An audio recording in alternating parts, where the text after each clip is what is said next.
Welcome to part 11 of South Park: The Stick of Truth. In this episode, not only are we going to be getting items and Chin Pokemon that we weren't able to get without the anal probe, but we're going to finish up the sewers, as well as start the Goth Kids. Or at least the mission to recruit the Goth Kids. And speaking of items we need an ability for, I have to apologize for the misinformation about Kevin Stoley's parents' bedroom key. It's not in the post office, it's actually in an area where we need to have the ability to shrink ourselves, and that place actually is a hole in the fence right next door to Jimmy's house. So whatever misinformation I had previous parts, I do believe that is part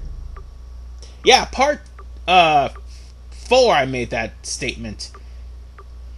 I apologize for that, and yeah, sorry I have to wait 7 parts later to recheck and actually renege what I said. But at least I was right. You were going to have to wait till Act 3 or Day 3 in order to get it. Anyway, next up, the Chin Pokemon. It's right where the alien ship has crashed. And again, if you missed out on the Chin Pokemon that was on the alien ship, too bad you're not gonna get it. There's a Chin Pokemon, and there is a patch here. Now then,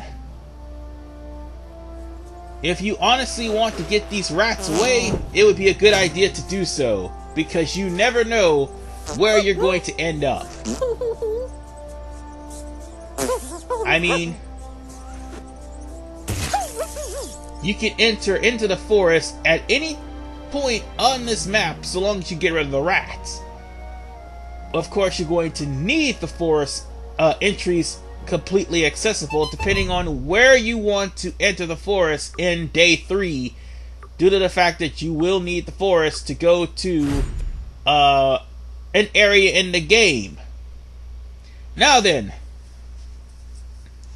remember the defibrillator that we put on that power generator?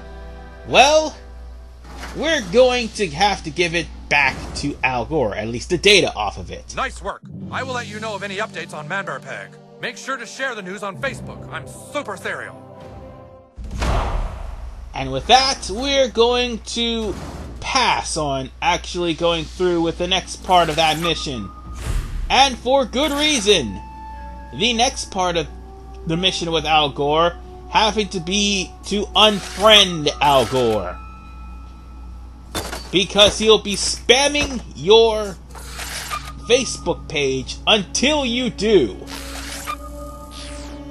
We'll have to deal with that some other time. Yes, Al Gore is the other friend you have to unfriend in case you're trying to figure it out.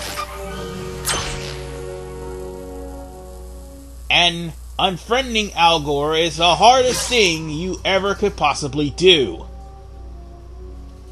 No, not because you feel sorry for the guy, but because of how you unfriend him.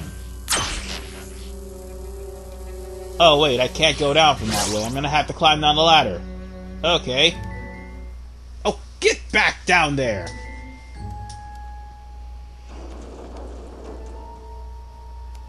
Now then, we'll just have to use the fast travel and go back to the sewer area. And I will see you guys there as soon as I get to the fast travel. Wait, almost forgot, there's one thing I have to do before that. And that is go to City Hall, because remember in the last part, I beat up all the bums. Now it's time to report to the mayor with the quest. Thanks, kid. Your work helping with the homeless of South Park will never be forgotten. Here's your cash. And we've got ourselves a friend request from the mayor. By the way, Mayor McDaniels is an incompetent mayor. Plain and simple, she just does not care about this town. Oh, and speaking of incompetent, hello, Al Gore is pretty much blowing up Facebook with incompetence. And unfortunately, we'll have to deal with him in Day 3. So without any further ado, let's go to the sewers. Oh, and for the record, I almost forgot to mention the whole thing about hunting the homeless people. You see, there was an episode in South Park where the homeless people were pretty much like zombies. And it put the town in a panic. It was a Day of the Dead parody, to be honest. It was Dawn of the Dead. Yes, it was Dawn of the Dead, actually.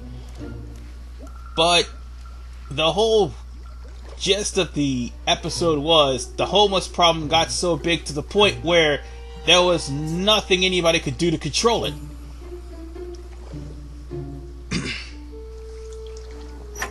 But as far as that episode concerned, it was rather hilarious. And even to the point where they actually accused Kitty's dad of being one of the homeless. Even though he's poor, he's not really homeless. But nonetheless, we are in the lower area of the sewers. Sorry, not the city. Technically we are in the lower area of the city. There are bats here.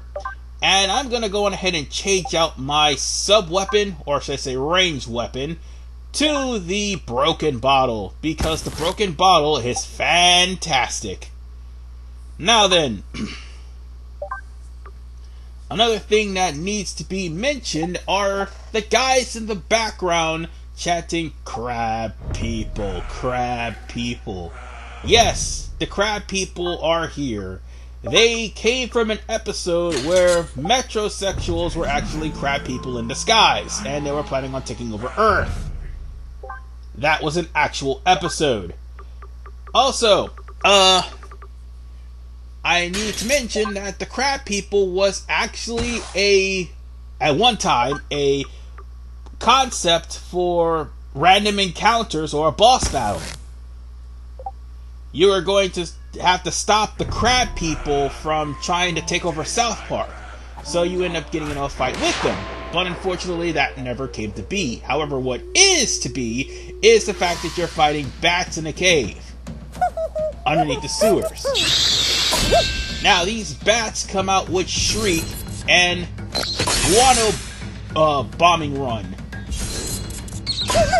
And of course they bite. So in other words, they lower your attack, they cause bleeding, and they cause gross out. And if you're not careful, and if this fight prolongs, the bats could actually give regeneration to other bats. So yeah, you might want to try to finish this off as quickly as humanly possible, even if it means you have to resort to using all ranged attacks, or even summonings if you have to. So with that said, we've got rid of all the bats in this random encounter, and we went up to level 8 because of it. So let's go on ahead and put another ability on my backstab, I think. Or, yeah, backstab. Well, I might as well put an ability on backstab. And by the way, that rock, to get to the crab people, you need an ability from day 3 in order to get it. So, pretty much, you won't be able to unlock the entirety of the game until day 3. Anyway, we got another set of bats, so you know the whole ordeal. Oh, I kind of went too soon, but I managed to burn at least 2 of them. So let's just mow them down with, of course, the furry friends. This will be your most powerful attack until, that is, later on in day 2. Or should I say day 3, sorry, that's what I meant to say. Until day 3, when we'll actually get some more powerful characters. No, I'm right, day 2, because the 2 warriors you'll get are pretty darn good, to say the least. But here we are in this pile of dung. Just put in the orange, or should I say grapefruit, and the fruit bat will show up. Now, the fruit bat. This bat will use juiced up to put regen on, well, not only healing, but regen on himself as well. It's weak to fire, and of course, if you put gross out on it, it'll make this battle go intensely fast.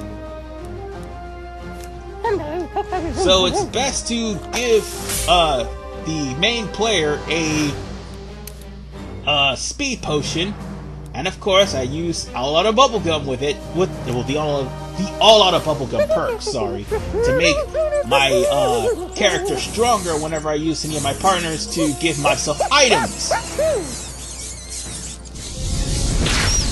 And the only thing Kitty will do is just stack blood. Kitty would be definitely the best person for this.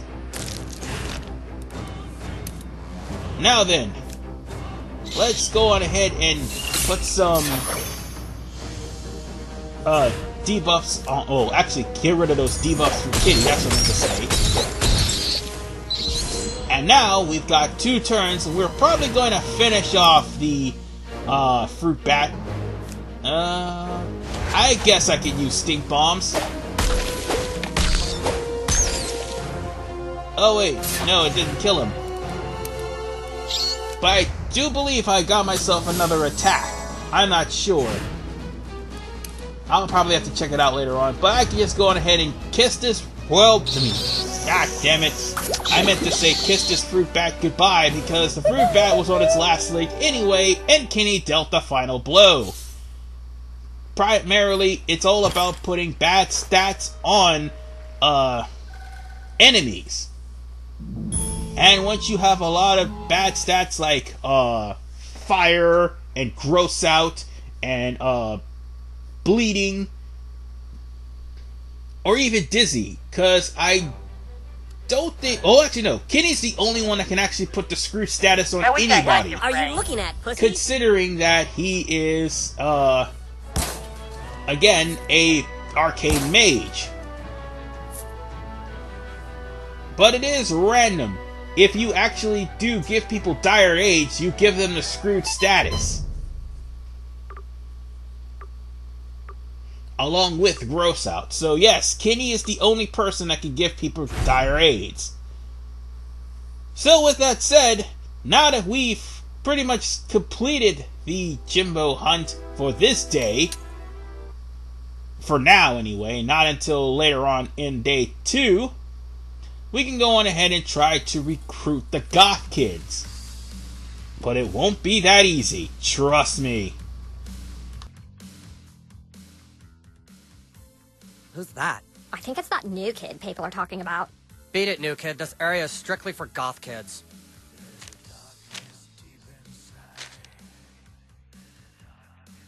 What's this? Join the Kingdom of Koopa Keep to battle the wicked elves. All recruits welcome. Sorry, Frodo. We don't play Dungeons and Douchebags. Yeah, beat it, new kid. Oh, come on, let's do it. We never do anything. No way. We can't do what this kid asks us to do. He's a conformist. Look at his clothes and his hair. Yeah, tell you what, new kid. Get the right clothes and some cigarettes and coffee, and then talk to us again. Yeah, if you want to prove you aren't a conformist, then you need to look exactly like we do. Then, maybe we'll consider hanging out with you. And speaking of the Goth Kids actually debuted in the episode where Stan went completely emo after Wendy dumped him. Oh, and by the way, that wouldn't be the first time Wendy would dump Stan, and it wouldn't be the last, if Season 20 is any indication. Oh, yeah. And what we're doing now is trying to look goth. So what we need to do is, 1, buy goth clothes from the bum that's hanging out in New Story. 2, get some cigarettes from the 6th graders hanging out by Jimbo's gun shop.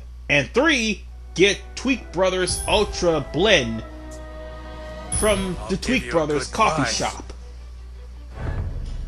So what we need to do here is have enough money to buy the Goth Clothes.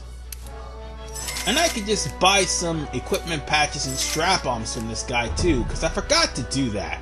They will definitely come in handy early on in the game, but as you saw in my playthrough, I really didn't need them. And more than likely, I'll end up putting all of my low-level stuff in the toy box before the game is out, or at least before I actually proceed through the 3rd day.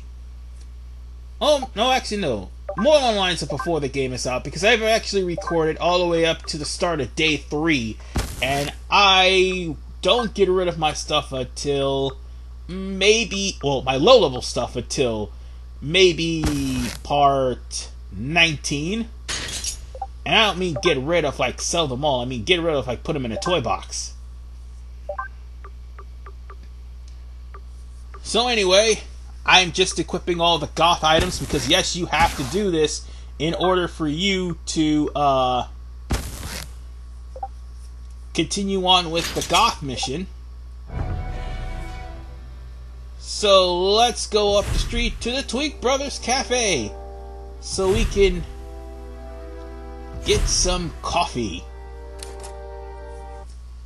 And yes, Al Gore is still spamming us. It will only last for a couple of parts. Welcome to my and by coffee couple, shop. I Thanks mean for helping Tweak out in the back up room. until Would you like part to try some coffee? 19. Anyway, this is what we need. The Tweak Brothers Dark Roast. That's what I meant to say, not the Ultra Blend, the Dark Roast. But if you buy a couple of Tweak Brothers Dark Roast, you'll still be able to use them in battle. You just only need one for the Goth Kids. And as soon as you come here, well... New kid! The Elf King has requested your presence. You can either come quietly, or you can fight. But I warn you, fighting this fight at this point in the game is a complete waste of time, and you might as well skip it and just come with us. You chose regardless wisely, of whether come with you us. choose to fight the Elves or go with the Elves, they're still going to take you to the Elven Forest. It's just a matter of experience or not.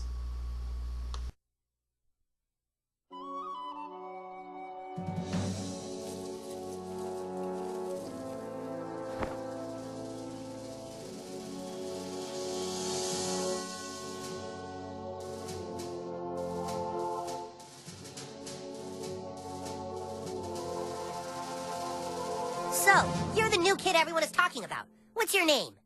He doesn't talk, Elf King. He thinks he's hot shit or something. You're playing for the wrong side, dude. What did Wizard Fat Ass tell you? That we broke the rules and took the stick last night? He's lying. Cartman is the one you should be fighting against. He's hiding the stick, which is cheating, and acting all betrayed and sad to get you to recruit more people for him. We tracked a Twitter raven who says you are currently trying to recruit the Goths for the Wizard. Go recruit them, but bring them to us. Then we can ransack Cartman's stupid kingdom and get the stick back once and for all. I'm trusting you to do what's right. And kid, if you betray us, we'll tell everyone you're a butthole. Well, it looks like we just met a fork in the road as far as this side quest is concerned. We now have Stan and Jimmy in our party. But now when we recruit the Goth Kids, we have to make a choice. Either recruit the Goth Kids for the Drow Elves, or recruit the Goth Kids for the humans. The humans have raised banners around town claiming elf territory for their own. So saith the Well of Insight. Plus, it's all over Twitter. The Well says balance can be restored only if a chosen one were to fuck up their banners. And of course, there is one other thing that we have, besides trying to recruit the Goth Kids, and the choice between Cartman The and ally of the Elf King Kyle. is an ally of mine. And my shop is open to We you. now have 2 side quests to go along with the new recruits. One for Jimmy and one for Stan. Oh, and by the way, the Elf shop will be open for you until the end of day 2. So if you do collect enough money, you can come back here and buy some of the stuff here. But more likely, buy the equipment patches and the strap-ons because they're more important. But nonetheless, ladies and gentlemen, when I'm speaking of the side quest for both Jimmy and for Stan, I'm going to be doing those as well as get the cigarettes for the Goth Kids in part 12. This is RV Man 985. See you guys next time.